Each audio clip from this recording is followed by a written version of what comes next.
So first, I'm going to show how the project is running and then how I created the project. So basically here I have what everyone asks all the time. We get this request a lot. It's like, I want to have a SAF application, then I want to create a small Xamarin client to use the security system from SAF and then access data offline, basically. So I used to create the projects by hand and update them by hand, and then people have to get my project from GitHub and then rename all the stuff, and that was really like, it took a lot of time. So sometimes you want to do something, you Google how to do it, and you find yourself your own article. But in this case, I found Javier's article that I read like hundreds of times before, and it was really nice to see it actually. So the idea was that, okay, I will create a SAF template that will include a Xamarin application and will include the sync server and the sync server implementation. So here is what we have so far. This new project template will create a SAF application. The SAF application is Net Core for Windows Forms. Well, Net 5 for Windows Forms. You'll see it's Net 5. And then for Blazor is also Net 5. So basically it's like the new approach. We didn't include web forms in this case because we stopped supporting, like in Bitframe or Sansari, web forms like last year, basically. So we don't create anything new on web forms. So beside that, we included Xamarin application. This basically is the Prism template. We created the application and we did like all the wiring needed to do a synchronization, and then we included the sync server. And this can help Adam also, because sometimes it's like kind of difficult to migrate, like, or downgrade or upgrade basically your NuGet packages. So I learned this trick from Manuel actually, the directory build props. So basically is like you have like a separate set of properties that you will use in all your projects at the same time. So in here I have a property for the DevExpress version, for the Sync framework version, and for all the auxiliary nuggets that I need from the Bit framework repository. So if I want to change them, I change one value here and I change in all the projects. And especially also because Yamachan also have nuggets that they share with the community. Yeah. So every time that there is a new version, they need to update those. So this is a great version to have that. Yeah. So I decided to include in the template because sometimes also when you have like big solutions, or we have Xamarin also, you try to update the NuGet and it's like loop back somehow, and in this, it doesn't upgrade. So the easiest way is to do it like with find and replace, but sometimes you mess something else. So the directory build props is, I think, a good approach, because when we release a new version, you only have to change one number, and there you go. And if you want to go back, you change one number, and there you go, and change in all the projects. You don't have to do it one by one. So also we have the sync server, which is a really easy implementation. Basically, it's a empty .NET Core, ASP.NET Core application, and with the sync controller, and just that. And then we have like some code commented out, so you can like debug anything that you want to debug and see how it works. And if not, you just have the normal override. And also, when you create this application, it fills the connection string for you in general. So basically, you can do a synchronization test in like 5 minutes or less than that, maybe 1 or 2 minutes. So, so this is the structure of the application so far. And let's see what else I need to show here. I have the nuggets, I have the implementation. So I think like so far so good. Basically, let's run this one time. I will show you how it works, and then we will basically create it from the scratch, which is like something like it's really simple. So, okay, when you use the Xamarin Android emulator, you cannot connect to localhost. There is an article in the Microsoft help that tells you, okay, if you want to connect to localhost, connect to this IP, and this IP is being forwarded to localhost. I tried that several times, maybe hundreds of times, and it only works like twice.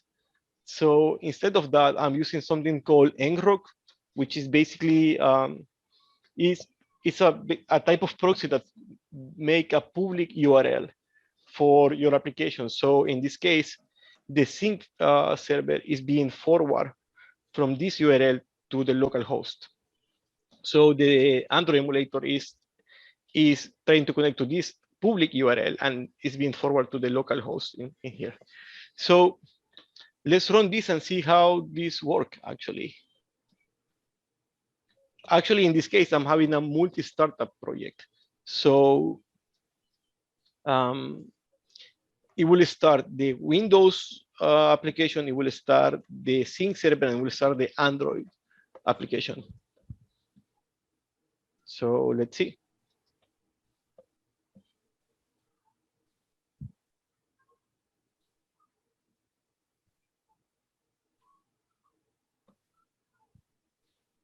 And in Xamarin, you have this type of errors that they never go out or away from the console, so you have to stick with them. So, meantime, Jose, I wanted to mention that they are asking if the REST API is only for to get, not for post on everything. One of the issues on the roadmap is that the XAF will come with a web API with Swagger support and everything. So we are really looking forward to that. Let's mute I hear that the boss is here. Hold on, where is Sarita? Sarita, hello. Okay, so let's continue with this. So basically, we have an empty SAF application, and I include just one class, so you can like really easy test this idea. So if you go to the module, there is just a class called Sync Person. Full name, code, and picture. That's what we have. So if we go to the Sync Person here, at the moment it's empty. And if we go to the emulator, basically we can do a synchronization, and let's try to synchronize. And in this case, this will not show anything here for one reason. We don't have anything here yet. So you see that it will do the request here.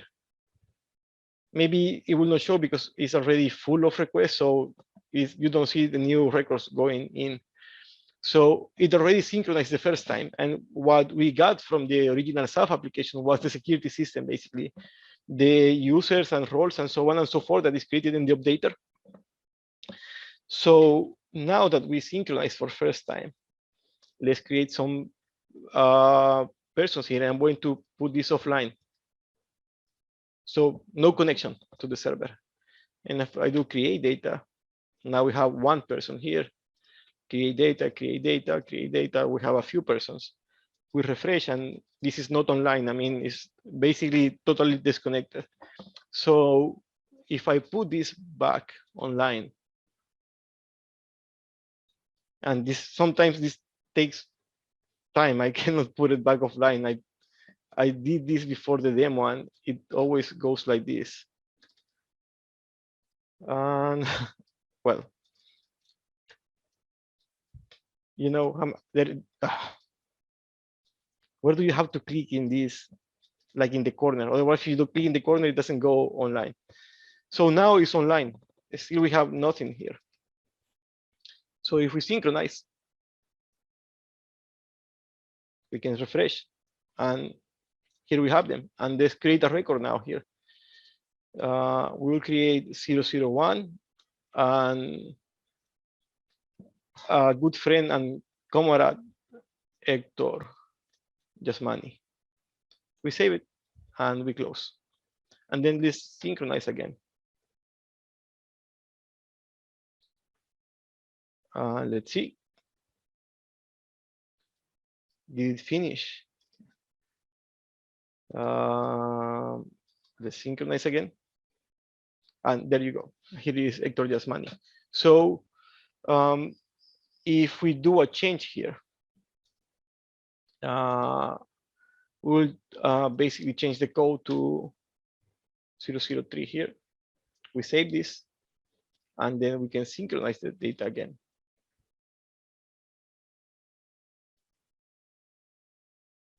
And there you have it. So basically, you can send it works for many scenarios, for master, master slave. So The implementation of the synchronization framework is like really simple. It's just basically like 5 lines, but you need to know how your data will flow so you can create your scenarios. We have a playlist of YouTube videos on how to think about that, how you should handle that. And also the security system from XAF can really help you with that. And well, I can go again and create more records. Again, it's like so hard to put this in plain mode. There you have it. And let's create more records. And if you don't have anything, let's go back online. If we can, and there you go. Synchronize and refresh. And there we have the other people that we created in the mobile. So just let me show you the synchronization method so you can see how simple it is. For that, we should go to the view model in the mobile app. So this is what we do. This is the synchronization command. Basically, we register or XPO provider. We turn off the use configuration because in Xamarin you don't have the configuration from .NET. Then we register the types that we want to use in our application. You do this in a normal SAF application. Then you create a database connection for the data itself and for the deltas, which are the difference that exists between the master database and the local database. Then you create a connection string for the synchronization framework. And then you create a sync helper. This sync helper in this case is in the Xamarin application, but in the next version of the sync framework, this will be an extension, so you don't have to write it anyway. It's already compiled in the sync framework. So in here, you pass the connection string, and then you pass the URL where the sync server is running, and you pass the types that you want to register.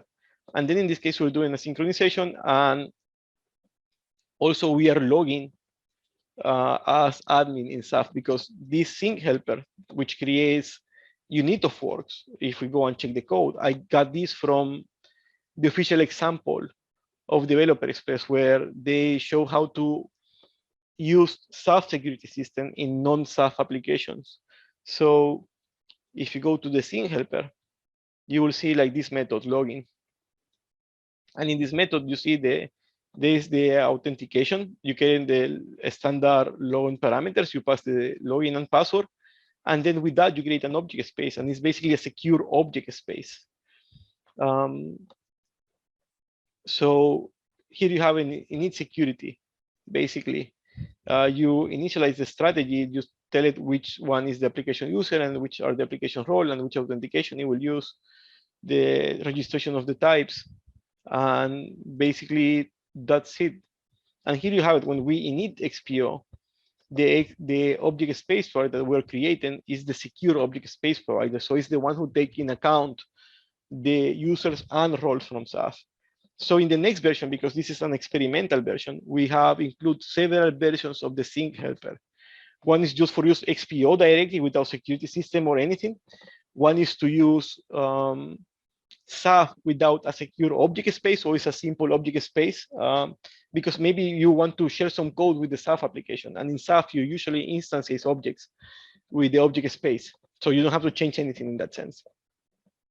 And then we have the secure sync helper, which use the secure object space provider from SAF and taking account the username and role for that user.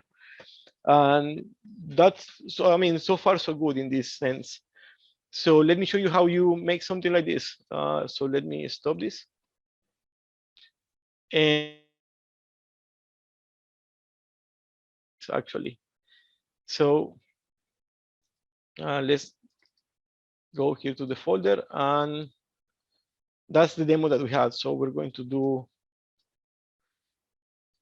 meetup demo 2. So now that we are here, basically there are a few steps that you need to follow.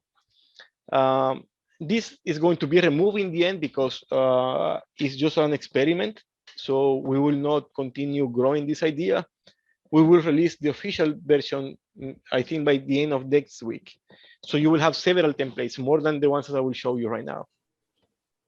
So the requirements for this is that you have to have the NuGet feed for the official Developer Express NuGet feed that you have in your profile.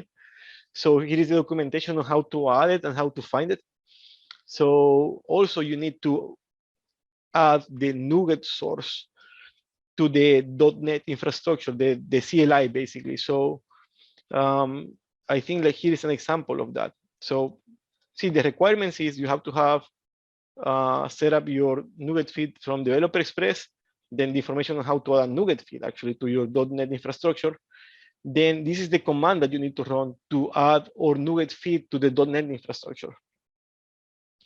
And after that, if you want to install the template, if you have the NuGet package on hand, you can do something like this. But to create a project and to do all that boilerplate code, you just need to run this line. So let's run it. And it's not this one, is this other console here. And no, it's not none of them. So let's go to the, it should be this one. No. Okay, demo 2. So let's do CMD. So we are in the console and we're in the demo, meetup demo 2 folder. Just write this and then meetup demo 2. So we hit enter and this will create all the boilerplate code for you. And see what took like 1 second. So if you go here, you will find the XAF application, which include desktop and for Net5 and Blazor, and the Xamarin application, and also the directory build properties. And isn't that awesome, Jose? I remember when we have to do the template yeah. for Visual Studio instead of here, and it was just so cumbersome. Yeah, and the other template engine, Javier, was like really difficult to handle. So I'm really happy about your article. That helped me a lot. It is amazing. It is really nice. So if you guys want to see more, Jose has the complete video and implementation on his YouTube channel. You can also contact us or just send him an email and he will be more happy to walk you through all of this. This is amazing. And if you guys have been reading on the chat, then is validate that one of the plans that XAF has, and I'm going to repeat this, is an API that exposes all your ORM, but it's not only for all the CRUD get posts on, it's also for authentication, it's also for logging and so on. And I believe that will be amazing. We will have our WinForms, we will have our Blazor, we will have Blazor for mobile, and we also will have our REST API if we need to do something like a native, like Xamarin. We will have the API to interact.